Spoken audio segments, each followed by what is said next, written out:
मराठी सण म्हणजे पुरणपोळीचा घाट हा आलाच.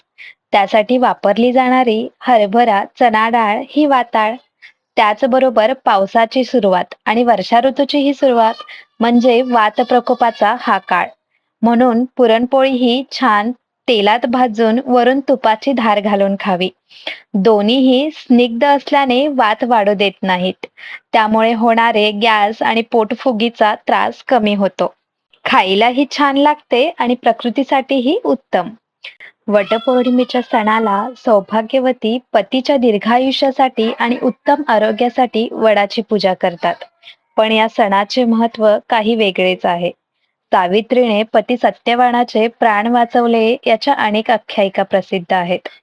ज्येष्ठ महिन्यातील दाहकतेमुळे मूर्छित पडलेल्या पती सत्यवानाला वाचवण्यासाठी सावित्री पतीला वडाच्या झाडाखाली झोपवते आणि त्याचे प्राण वाचवते. कारण वडाचे झाड इतर सर्व झाडात सर्वात जास्त ऑक्सिजन म्हणजेच प्राणवायू सोडते.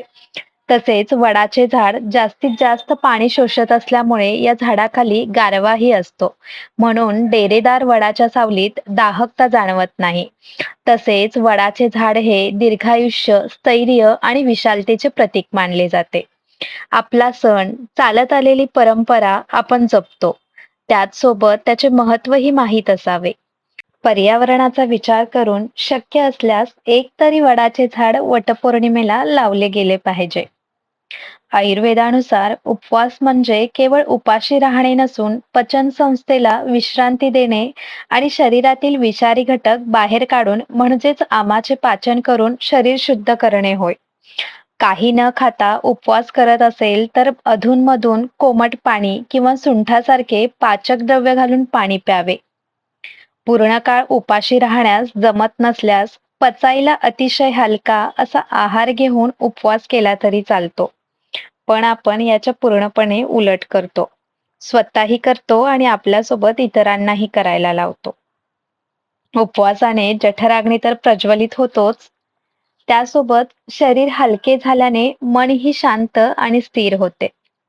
वटपौर्णिमा हा फक्त पतीच्या दीर्घायुष्यासाठी केलेला उपवास नाही, तर हा दिवस नात्यातील विश्वास, समर्पण, संयम आणि एकमेकांविषयीच्या जबाबदारीचा सण आहे.